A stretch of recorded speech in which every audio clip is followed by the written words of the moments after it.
कि हम महर्षि कश्यप जी के अगर वंशज हैं, वो हमारे पूर्वज हैं, तो हमारा फर्ज बनता है कि हम उनके पद चिन्हों पर चलकर अपने समाज को आगे बढ़ाने का काम करें। लेकिन मैं आप लोगों से बताना चाहता हूं कि हमारी लड़ाई कोई और विषय पर नहीं है। हमारी लड़ाई है कि हमारी जातिगत गणना कराई जाए, हमारे समाज को मान सम्मान दिया जाए। जिस तरीके से कश्यप समाज दूसरे लोगों का सम्मान करता है, पार्टियों का सम्मान करता है, उसी प्रकार हमारे कश्यप समाज को भी सम्मान दिया जाना चाहिए कि नहीं दिया चाहिए।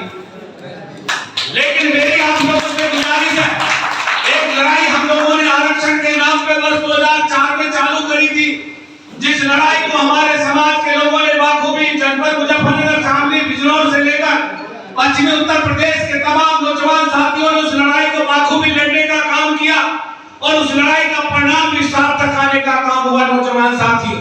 लेकिन मैं कहीं ना कहीं ये जानता हूं, कहता चाहता हूं कि हमारी जाति के लोगों को अंदर वास्तविकता, एक शालीनता है, जिस शालीनता के चलते अपनी बात को उजागर करना नहीं चाहते। जिस समय 10 अक्टूबर 2005 में हमारी जाति को आरक्षण मिला था, जिस समय हम लोगों ने वर्ष 2004 में आरक्षण के लिए लड़ाई लड़ी थी, यह तमाम ऐसे लोग बैठे जिनको भली भांति पता है कि सुधाकर धीमल के ऊपर 20 बार जानलेवा हमले हुए, बेटे की हत्या हुई, 13 माह जेल काटने का काम किया, 18 माह अन्न त्यागने का काम इस समाज के लिए करने का काम किया था। आप लगाइए कि इस समाज के उत्थान के लिए इतना बड़ा संघर्ष किया और जिस संघर्ष के चलते आप सब लोगों की मेहनत के चलते वर्ष 2005 में 10 अक्टूबर 2005 को आपकी जाति को अनुसूचित जाति में जोड़ने का काम किया। लेकिन अफसोस इस बात का होता है कि हमारी जात के ऐसे लोग हैं जिन्होंने उस आरक्षण को मिलने की कोई खुशी जाहिर नहीं की और जब वो 4 माह के बाद आरक्षण छिना तो किसी ने दुख जाहिर नहीं करने का काम किया। दोस्तों नौजवान, जबकि हमको दुख दिखाना था, तबकि हम लोगों को जब मिला था तो खुशी जतानी थी, ताकि ये सरकार जो गूंगी बहरी सरकारें बैठी है, इन सरकारों को ये पता चल जाता कि ये वास्तविकता कश्यप समाज के लोग हैं, ये पानी फरा जात के लोग हैं, ये संघर्षशील लोग हैं। आप बताइए, बाबा साहब भीमराव अम्बेडकर ने जो भारत का संविधान बनाया था, उस संविधान को एक समान एक भारत में लागू करने की नीति जो बनाई गई थी, आज बताइए उस संविधान का हमारे साथ में कितना लागू किया जाता है। दिल्ली का कश्यप अनुसूचित जाति में होता है, हिमाचल का कश्यप अनुसूचित जाति में होता है, लेकिन उत्तर प्रदेश का कश्यप अनुसूचित जाति में नहीं होता। दोस्तों नौजवान साथियों, आपको जानकारी है कि हमारी मूल जाति क्या है। जिस तरीके से आपको एक बात और बताना चाहता हूँ, एक ब्राह्मण जाति है जो हमारे सर्वश्रेष्ठ मानी जाती है।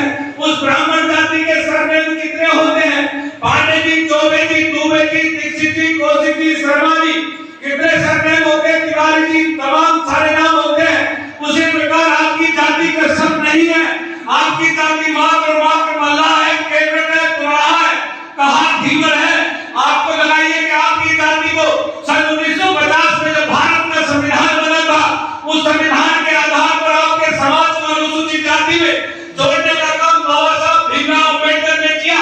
आप लोग अपनी खेत के फर्क निकालिए, जो 60 साल होता है उसमें भी महान धीवर आपकी जाति दर्शाई गई है। आप बताइए कि अधिकार लेना चाहिए कि नहीं लेना चाहिए? आप जानते होंगे कि इस आरक्षण के फायदे कितने हैं।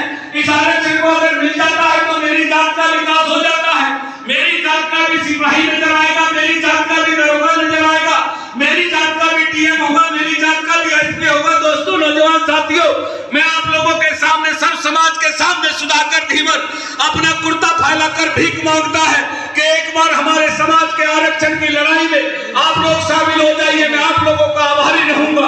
आज मैं जनपद जालसर के क्षेत्रवासियों से यह अनुरोध करने के लिए आपके बीच आया हूँ, आप लोगों के बीच यह अनुरोध करने के लिए आया हूँ। जैसे भाई बाबूराम कश्यप जी भी चाहते हैं कि सुधाकर धीमल ने वर्ष 2004 में समाज से एक रोटी का टुकड़ा मांगने का काम किया था और स्पष्ट ऐलान किया था कि एक रोटी का टुकड़ा मांगने आपके जालसर में आया हूँ।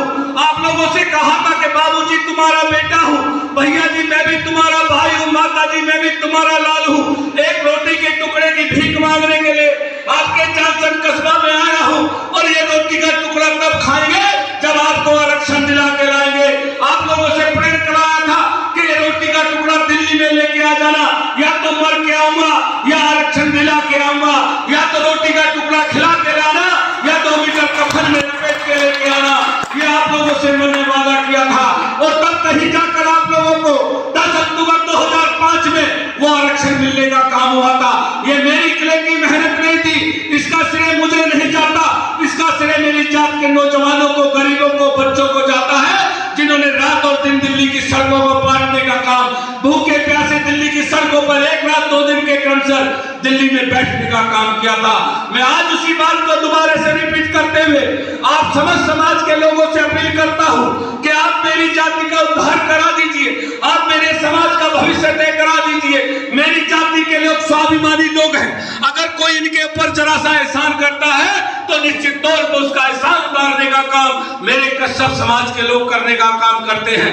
मैं आज चांसद वासियों से भी उन्हें यही एक आग्रह करने के लिए आया हूं, क्योंकि समय का अभाव है, अभी कई जगह मेरे कार्यक्रम लगे हैं। आप लोगों से यही आग्रह करने के लिए आया हूं कि आने वाले 16 तारीख को हरिद्वार से गंगाचल यात्रा का शुभारंभ होने जा रहा है, जो महर्षि कश्यप ऋषि जी के घाट से 16 तारीख में हम लोग पूजा हवन करने के बाद में 17 तारीख को गंगाजल लेकर वहां दिल्ली जाने के लिए पैदल प्रस्थान करेंगे।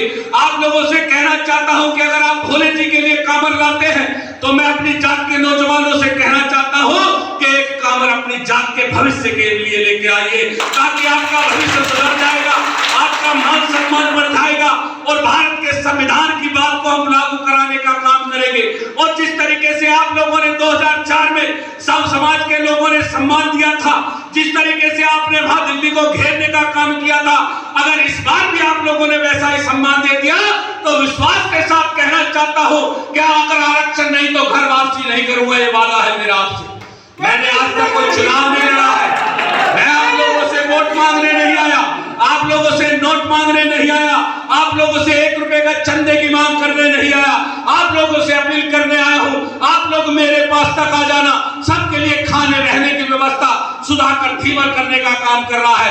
अगर आपके सामने आप बुजुर्गों का बेटा भूखा रहेगा तो आपकी गारंटी नहीं होगी। गाड़ी में चने रख के घूमता हूं, चने खाकर पेट भरने का काम कर रहा हूं, क्योंकि आंदोलन करना है और आंदोलन के लिए हमें सड़कों पर आना होगा, अपनी बात मनवाने के लिए हमें संघर्ष करना होगा। अगर एक कोई भाई खड़ा होकर कह दे कि सुधाकर भाई हमसे तुमने 2 रुपए का चंदा इसके लिए लिया है, अगर कश्यप महासम्मेलन किया था, कश्यप महासम्मेलन करने का काम किया था, तो उस कश्यप महासम्मेलन में भी एक व्यक्ति से 2 रुपए का चंदा लेने का काम नहीं किया होगा और समाज का सम्मान कराने का मैंने काम किया था, आपको जानकारी होगी। इसी के साथ अपनी वाणी को विराम देते हुए लास्ट पंक्ति में कहना चाहता हूं, इस कार्यक्रम के आयोजक संयोजक से ऐसे दिशा विपरीत लोगों के बीच मुझे बुलाने की आवश्यकता नहीं है। ऐसे बुद्धिहीन लोगों को समझाने की जरूरत है कि वो दिशा दशा अपने अस्तित्व के साथ देखें, जिनकी दिशा दशा उनके जनपद में नहीं है वो बाहर अपनी औकात दिखाने का काम ना करें। इसी के साथ जय हिंद, जय भारत, जय कश्यप समाज।